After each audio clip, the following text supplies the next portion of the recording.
कई साथियों ने कहा, मैं उन बातों में नहीं जाऊंगा ज्यादा क्योंकि बोल चुके हैं। मैं तो सिर्फ एक मुद्दे की बात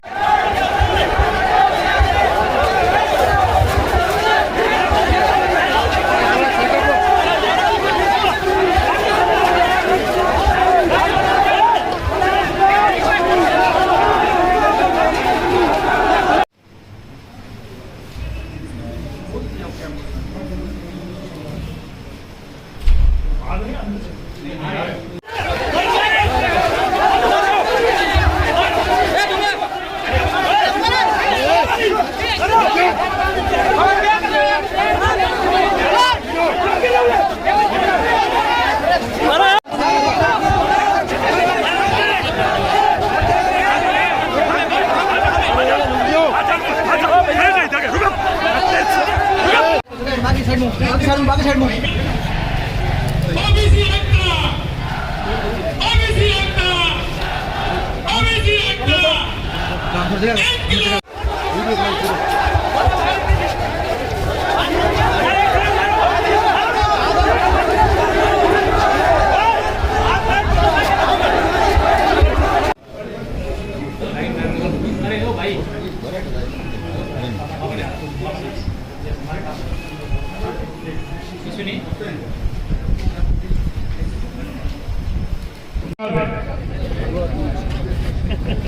वो निर्णय हम लोग कैसे करें?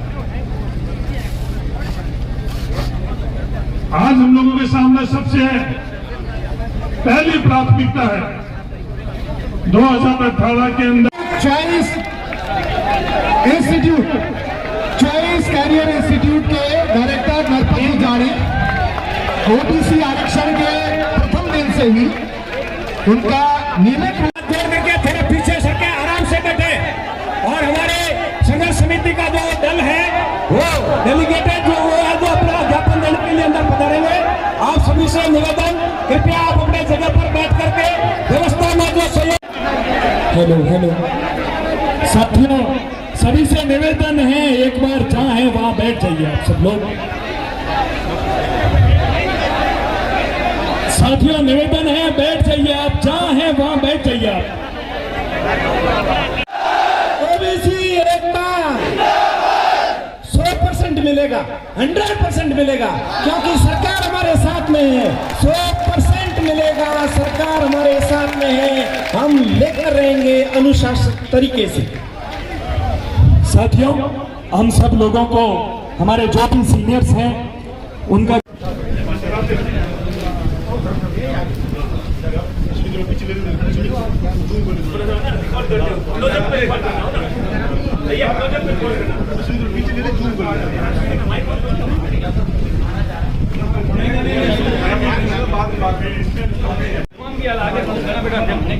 आगे लो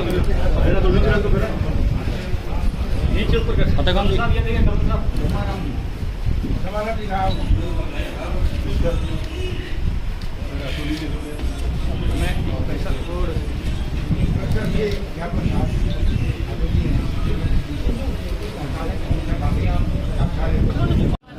ये हम लोगों के लिए सबसे पहली प्राथमिकता होनी चाहिए। दूसरी प्राथमिकता हम लोगों के लिए जो रोस्टर है, वो रोस्टर कैसे ठीक। आज रोस्टर के बाद में अगर अंतिम हम लोगों की लड़ाई वो अगर जातिगत जनगणना हो, जाति के अनुपात के अंदर हम लोगों को आरक्षण मिले, वो हम लोगों के लिए अंतिम और निर्णायक लड़ाई है।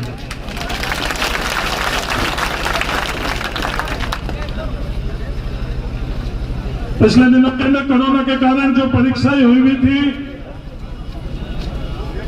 उनके रिजल्ट नहीं आ पाए। जैसे ही उन भर्ती के परीक्षाओं के निर्णय आने लगे और हम सब लोगों के सामने वो आंकड़े आने लगे। ये मैं आप सब लोगों से निवेदन करता हूं, पूरे राजस्थान के अंदर हर जिले में जाकर ये बात अपने जान पहचान वालों से आप लोग रखो, हम लोग भी रखेंगे और संगठित होकर संघर्ष करेंगे।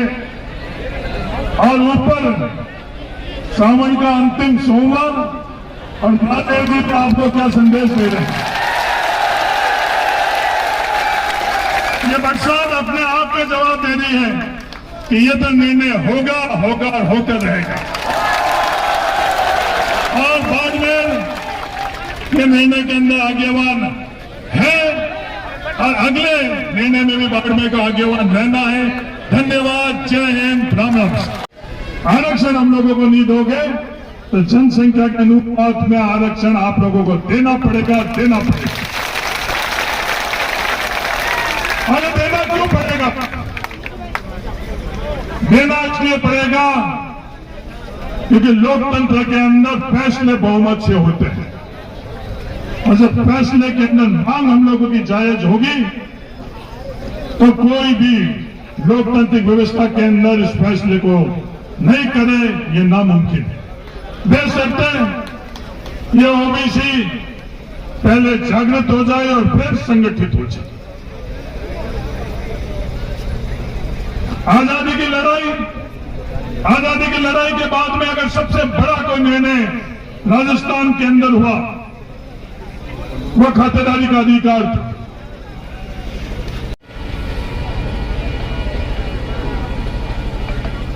ये मेरे जिंदा रहते हुए मिलेगा या नहीं मिलेगा, ये चुनौती राजस्थान के नौजवानों के सामने आज मैं रखता हूं।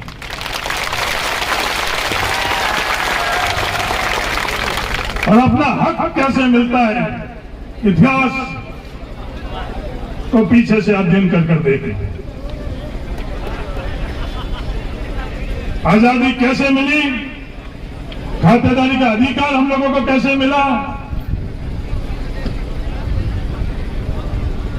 ये इतिहास उठाकर आप लोग देखें।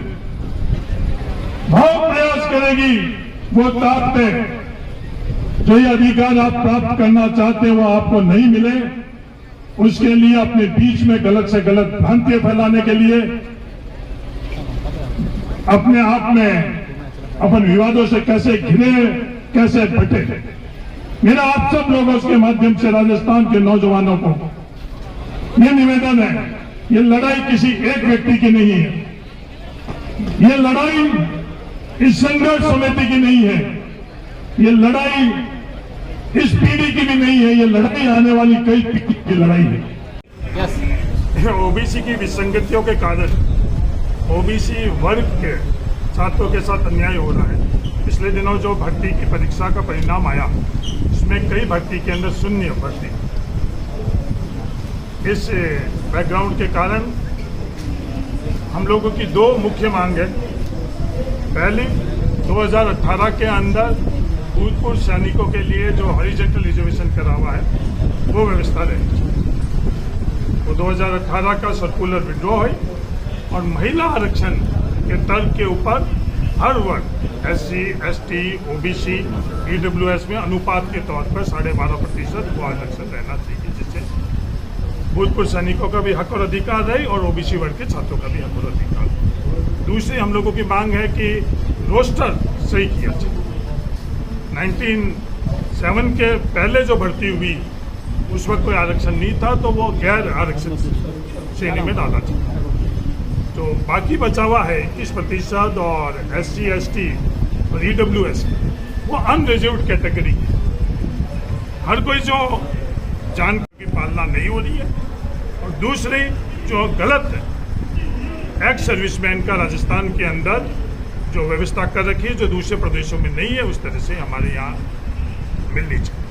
आप सिर्फ 2 बार CM गहलोत से भी मिले, उसके बाद में भी आपने कार्मिक विभाग की मुलाकात की। क्या लगता है कहाँ पेच फंस गया है जिसलिए सरकार इस जो आपने बताया कि जो प्रारूप है उसको वापस नहीं ले रही 2018 का? ये लंबी लड़ाई है, सिर्फ 2018 का परिपत्र और रोस्टर तक की लड़ाई नहीं। असली लड़ाई के अंदर हम लोग जब अपना लक्ष्य प्राप्त कर सकेंगे, जातिगत जनगणना हो और जातिगत जनगणना के बाद जातिगत अनुपात के अंदर आरक्षण मिले, वो अंतिम लड़ाई। और अंतिम लड़ाई से पहले ये 2 युद्ध हमें लड़ने और वो अंतिम युद्ध रहेगा। ये लंबी लड़ाई 1-2 मुलाकातों से नहीं होगी। मेरा तो मैंने आज भी निवेदन किया नौजवानों की कि मेरे जिंदा रहते हुए ये अंतिम लड़ाई हम लोग कैसे जीते, इसका वादा अपने आप से करें। सर, ऐसा लोगों का आरोप है कि आप जब मंत्री थे तब आपने इस मुद्दे को नहीं उठाया और उसके बाद आपको इस तरीके सर कौन सी भर्ती के अंदर आपने बताया, पुलिस भर्ती के अंदर जिक्र किया, क्या कुछ? मैं मंत्री था उस वक्त आरएस का रिजल्ट आया। हाँ। आप तमाम उनसे जुड़े हुए छात्रों से पूछ लो, अधिकारियों से पूछ लो, सरकार के अंदर कैबिनेट से पूछ लो, मुख्यमंत्री जी से पूछ लो, उस समय मैंने लड़ाई लड़ी या नहीं लड़ी। एमपी था उस वक्त, हेडमास्टर की भर्ती के अंदर और कांस्टेबल की भर्ती के अंदर इंटरव्यू नहीं होना चाहिए, इसकी लड़ाई लड़ी या नहीं लड़ी। मैं मंत्री रहूं या नहीं रहूं, एमएलए रहूं या नहीं रहूं, मैं रहूं या नहीं रहूं, व्यक्तिगत तौर के ऊपर तो ये हक संविधान ने हमें दिया है और ये हमको मिलना चाहिए और मिलेगा। सर 4 साल बाद क्यों, मतलब कौन सी भर्ती आई जिसके अंदर आपको लगा कि यार इसके साथ में तो बहुत बड़ा अन्याय हुआ, उस बात का अभी अपने भाषण में भी जिक्र किया? ये 4 साल बाद क्यों? 2 साल कोरोना के कारण किसी भी भर्ती का नतीजा नहीं। योगेश यादव जो खुद टॉपर थे पुलिस भर्ती के अंदर 5000 पद और टॉपर होने के बावजूद भी उसको नौकरी नहीं। उसके साथ जो तमाम नौजवान आए उनसे मैंने यही सवाल किया। आज हम लोगों के सामने सबसे बड़ी चुनौती ये कि ओबीसी वर्ग के छात्रों को हम लोग ये बात कैसे हम तक पहुंचाए, ये भी हम लोगों का संघर्ष है। कैसे सरकार से ये फैसले बदलाने का ही नहीं, हमारे वर्ग के अंदर भी ये जन जागृति को कैसे हम लोग करें, ये भी हम लोगों के सामने चुनौती। क्या लग रहा है सर, लोग समझ नहीं पा रहे, नेता या विधायक या मंत्री इस बात को लेकर जो पेच है उसको समझाने में भी दिक्कत आ रही है? नहीं, हम लोग समझाने में लगे हुए और समझेंगे। लोकतंत्र के अंदर कोई बहुमत को नजरअंदाज कर सकता है? साफ उसका उत्तर नहीं। अगला कदम क्या है? ये अगला कदम इसे प्राप्त करेंगे, मंच द्वारा बोला गया ना, ये तो प्राप्त करेंगे। और ईवीएम की जो